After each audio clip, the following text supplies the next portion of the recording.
Hi everyone, welcome back for another whiskey review. Our very special review, number 200. Now, sitting here tonight, I've recorded, this is my third review, and it just dawned on me, or just realized the fact that I've been living in our new home for, well over a year and a half now, and I've actually only recorded and uploaded 5 or 6 whiskey reviews in that year and a half. And that's because, for a simple fact, I genuinely don't have a whiskey room anymore. For those of you who've been following the channel for a long time, in my previous 2 homes, I had a dedicated room where I sort of had 400 bottles around me, and somewhere I could just go enjoy some drams and talk a bit about whiskey, record the reviews, stuff was ready to go. But in this new house, didn't quite think, all I have is my trusted half barrel, which I've had for a long time, with a handful of bottle under the strict instructions of Mrs. Palmer that you shall not have more than 20 bottles. The house is not going to turn into the warehouse or the whiskey shop. So while I've been limiting that and a whole lot more has been happening in the life, I haven't really uploaded a lot of reviews, but somehow I've found myself recording number 200, and I had to dig deep and look for a sample to review, which is something a little bit more special. And I found this particular little bottle that I bought from an auction site a while ago. It's a 1984 distilled Glenburgie. Now, that's a bit of a tongue twister. Glenburgie, 1984, distilled on the 15th of March, 84, and bottled in May of 1994. So tiny sample bottle, and as you can see, it's dropped a little. No, I haven't drunk it yet. That's just how it came in, and I mean, obviously when I bid and got it in the auction, I knew what it's going to be fill level wise. But here's a note to all of the independent bottlers out there, including, this is a Gordon MacPhail. Do more miniatures if you can. Price them up. Who cares? There's plenty of people like you and I, well, plenty of people like me out there who will appreciate them, will pay a higher price for something a little bit special and not necessarily commit to a 700ml bottle that might be at $500 or even $700. So here's a little special dram. And I mean, if you already didn't know, I'm born in 1984. So that's why I had to dig deep and look for something special, get all of it in. I think, yes. Now, I couldn't really find too much information about this particular release. I guess it's an indie release, there's usually not a lot that the bottlers put out there, but this in particular says that it was a release of 3 different casks. From 3 different casks, yep, but doesn't say anything about cask type. Now, looking from a very reasonable light color, I'm going to assume they are 3X bourbon casks, because I mean, I'm at natural color. That's what one would assume.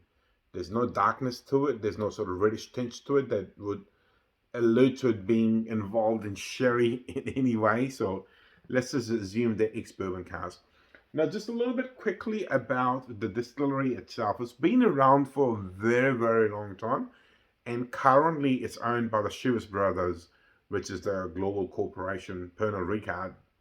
And bulk, if not almost all of the malt that's made at this distillery currently is going into the Ballantines whiskey, blended Scotch whiskey. Now, Ballantines is actually one of my favorite whiskeys.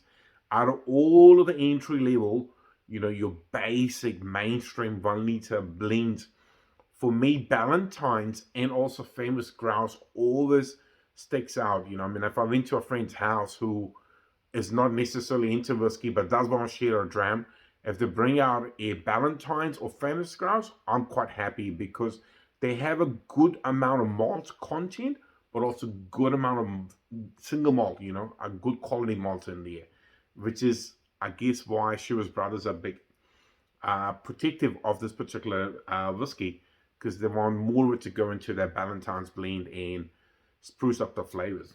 All right, let's decipher the flavors and smells. Oh, sweet. So I was bang on. I think it's ex-bourbon cask. Just that vanilla sweetness in the very first second. Oh, there is rich sweetness.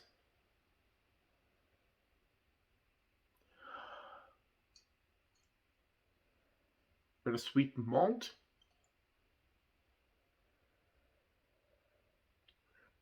And it's not overly punchy on the nose. 59.7% is very high ABV. Let's see if I can try and figure it out. Here we go. 1984, March to May. So that's about 16, 20-year-old. So we've got a 20-year-old whiskey, aged in 3 potentially ex-bourbon casks at 59-ish%. It's just really sweet. There is no spice, no smoke. Really smooth, but overall very sweet nose.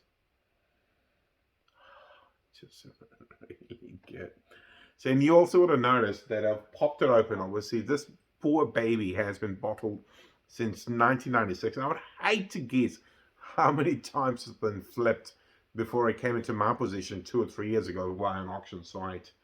And well, I put all of it in my glass because whiskey's supposed to be drunk.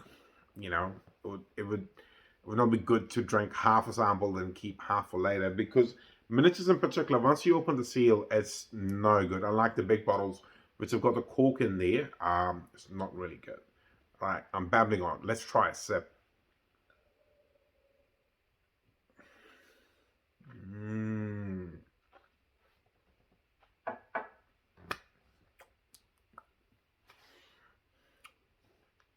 It is outstandingly rich. Oh, wow. Wow. Patience pays. And I've picked a really good whiskey for the 200th review. My palate is so oily and rich right now. Wow. So good. So much sweetness. There's honeyed overall, but there's a little bit of hints of tropical fruits, almost hints of sweetness you would find in a long age triple distilled Irish whiskies. It's almost that smooth and sweet, but you can tell the difference because this is so chewy and rich and oily on the palate, which you expect from a well-aged, really good single cask Scotch whiskey. Oh, this is good. But what's sad is that's all I've got to work with. I wish I had more. I wish I had a 700ml bottle now.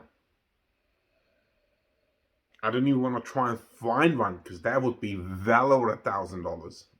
Even more perhaps. I'm getting older, getting further away from 1984.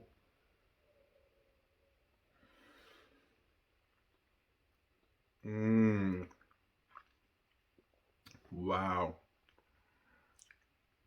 This is really good. And it's worth the money. I can't quite remember top of my head, but I think I paid £20 and maybe a little bit of success fee. So £24 is about $50.